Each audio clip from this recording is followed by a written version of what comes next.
Sexual currency is the single most important thing when it comes to my personal sexual and relationship satisfaction, and I mention sexual currency a lot in my videos. Sexual currency, sexual currency, sexual currency, sexual currency, sexual currency, sexual currency, sexual currency, sexual currency, sexual currency. Oh my God, how many times have I mentioned sexual currency in a video without actually making a whole video about sexual currency? So I wanted to do a whole explainer because it is such an important concept when it comes to building satisfying sexual relationships. It has massively changed how I approach my relationship and sex life by helping me understand desire better and not worrying about the amount of sex I'm having. I first came across the concept of sexual currency in Dr. Karen Gurney's book, Mind the Gap, and I also interviewed her on my podcast doing it, and she said that if she could get people to do one thing to improve their sex lives, it's to stop worrying about the amount of sex you're having and instead focus on improving your sexual currency. So let's jump in with the big question. What is sexual currency? Sexual currency isn't sex, and it also doesn't really have anything to do with money. It's all of the moments in between having sex when you and your partner are treating each other as sexual beings. Exchanging sexual currency with someone is building an erotic charge between you.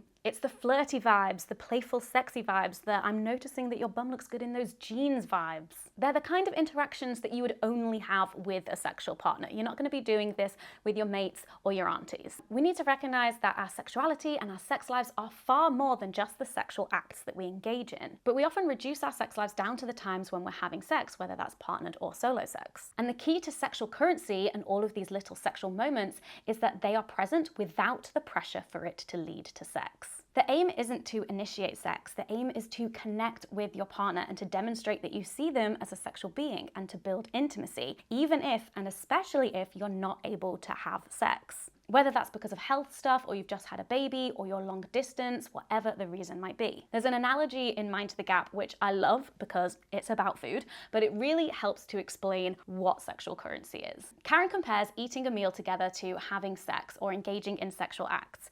Actually eating the meal together might not take very long, but there's also planning meals, talking about food, doing a food shop, cooking, trying out new recipes, sending pictures of food to each other, etc., etc. All of the other stuff that you do around eating that makes it enjoyable and satisfying, that is the equivalent of sexual currency. Food and sex analogies are honestly my favorite kind of analogy, but what does sexual currency actually look like in real life? Sexual currency at play. There are so many different types of sexual currency, and what works in your relationship may be different to others. But sexual currency can look like flirting, suggestive texts, talking about sex, cheeky grab of the bum, telling them they look hot today, casual touches that aren't explicitly sexual, and innuendos and sex jokes. And because I've mentioned sexual currency in passing in a few other videos, some people have shared their own experiences in the comments, and this one I love. I told my partner about sexual currency and now he likes to smack my bum and shout sex money, which, chef's kiss. I love it. It's playful, it's silly, it's got sexual undertones, and it involves talking about sexual currency with your partner, which is a form of sexual currency in itself. When I first read about sexual currency in Mind the Gap, I remember I was reading the book in bed. Dan was sat next to me watching something on the iPad, and I immediately was like, stop what you're doing. I need to read this chapter out loud to you. And so that was our introduction to sexual currency together, and I'm so glad that I did, because it is now this shared mutual language that we have between each other, and we've really been able to work on our sexual currency and prioritize it. And now whenever we just naturally do things that are exchanges of sexual currency, we'll be like, oh, that was some sexual currency right there, which just adds to the fun of it for us. Okay, so now you know what sexual currency is, I think it's important to talk about what sexual currency isn't. Sexual currency does not equal blanket consent. Sexual currency isn't a free pass for you to do or say whatever you like to your partner at any given time. You need to respect your partner's boundaries and not use sexual currency as an excuse to do things that make them feel uncomfortable. For instance, things that were on my list as sexual currency examples, like grabbing your partner's bum or making jokes about sex, context is important. There may be a time and a place for those things, and checking in with your partner about what they're comfortable with is crucial. crucial. You may want to dial down the sexual currency around family or friends. Everyone will have different comfort levels, and it depends on people's boundaries and the general vibes. But the kind of sexual currency that you like and in what context is something that you should discuss with your partner. But glances, touches, and private jokes can be really fun and build sexual currency when you're out in public together. It's also important to discuss with partners what kinds of sexual currency work for you and what makes you feel desired versus what might feel like pressure to have sex, even if that's not what you're intending. With that important caveat out of the way, let's talk about our assumptions and expectations around sexual satisfaction. Great sexpectations. At the start of a relationship, you exchange sexual currency without even thinking about it. You're kissing, you're flirting, you're exchanging longing glances across the room. You're making it very clear that you are attracted to the other person, and they are doing the same. The focus is on the romance and the sexual spark between you. The mundane tasks of everyday life haven't crept in yet. But as a lot of relationships progress, it's easy to get caught up in the logistics of building a life together. This means spending less time on sexual currency and more time on practical things like who's going to take the bins out and getting milk on your way home. What fun. And instead of making out at every chance that you get, maybe you're only making out when you're about to have sex. And often there's this expectation or a desire to be having the same amount of sex 5 years into a relationship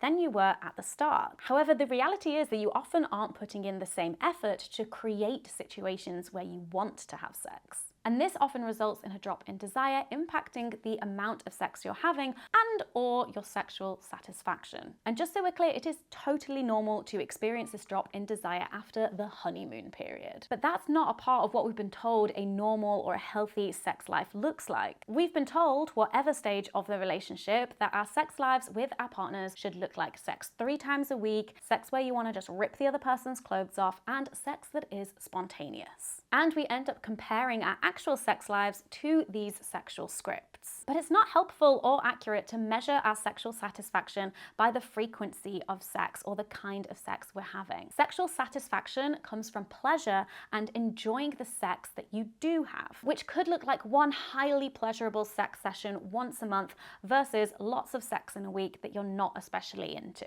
And these sexual scripts often don't show us the work that goes into building a satisfying sex life. So, what can help you build a more satisfying sex life? Why sexual currency is important. With that drop in desire, there usually comes a rise in the predictability of the kind of sex that you're having, especially for cis-het couples who often follow more rigid sexual scripts. Kissing, then foreplay, then penis in vagina penetration, wham bam, thank you ma'am. And if you're not having as much sex as you were at the beginning of the relationship, you might feel broken or that you're doing something wrong. This is especially true for women and people of marginalized genders who are more likely to experience responsive desire over spontaneous desire, and I've done a whole other video about responsive and spontaneous desire, but here are the highlights. Spontaneous desire happens in anticipation of pleasure, and responsive desire happens in response to pleasure. It's really hard to maintain spontaneous desire for somebody that you know really well. Predictability leaves less room for anticipation, and our brains like variety, newness, novelty. Meanwhile, sexual currency is a great example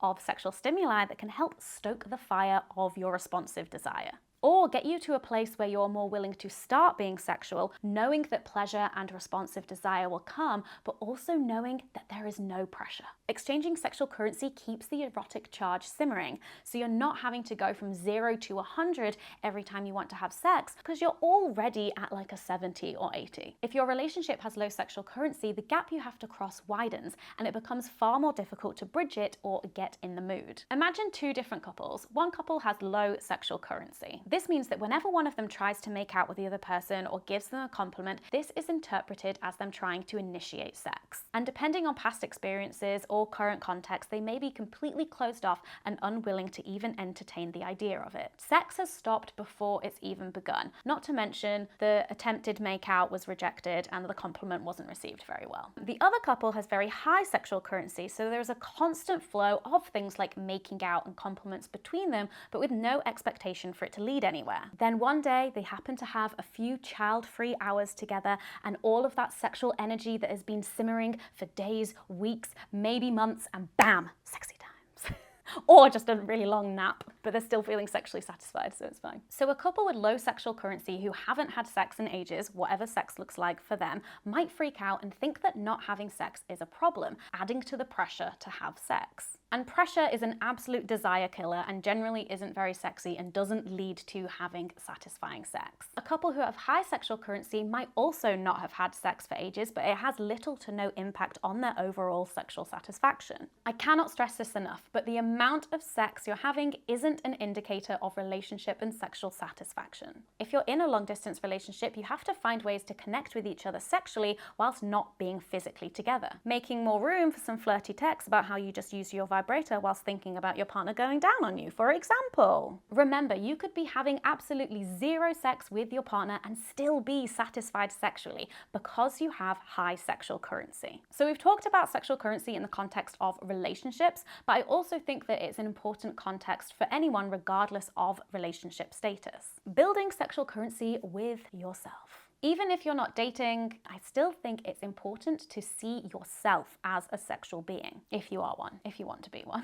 While I am a massive fan of solo sex, it can be really good to engage with your own sexuality outside of masturbation too. Have a think about what you can do to treat yourself as a sexual being. What makes you feel good and sexy in your body? Is it wearing matching lingerie when no one else will see it, or taking nudes just for yourself to see how hot you look? Maybe try swapping out your audiobook for some audio porn, or having a naked dance party where you feel really present in your body. Also, just chatting about sex with your mates. Building sexual currency with yourself can lead you to feeling good about yourself and more connected to your body and sexuality. And those are some really positive things, whether or not you're interested in partnered sex. So I usually try and avoid saying things like, this one thing will level up your sex life, because I am a fan of nuance, and our bodies and our desires and our sexualities are all varied and different, and that is wonderful. What works for me might not work for you. Different strokes for different folks. However, I do think that discussing sexual currency with your partner and figuring out ways to introduce it in ways that work for you can have a massive impact on your relationship and sexual satisfaction. So send your partner this video, ask them if they know what sexual currency is, discuss what sexual currency looks like in your relationship. I would love to hear examples of sexual currency that you enjoy in your relationship if you are comfortable sharing them in the comments. So use this arm to support this arm, like this, Hannah. Alright, that's not a pen for you, Rowan. See? Yeah. And then you're not having to... That's how I wank you off. I use one arm to support the wanking arm, do you? Sometimes. Weird. And shout out to my patrons, who are a wonderful community of sex nerds who help support this channel and make these videos possible. We call the community the Common Room, and when you join, you get access to a whole bunch of different perks and behind the scenes stuff. And also, Patreon now has a free trial feature, so you can actually try out being a patron for free for 7 days, so you can get a little sense of what it's all about before committing. We're easy, but again, as with sexual currency, no pressure whatsoever. Thank you for watching this video. I hope that you enjoyed it and learned a thing or two about sexual currency, and I'll see you in the next video. Bye!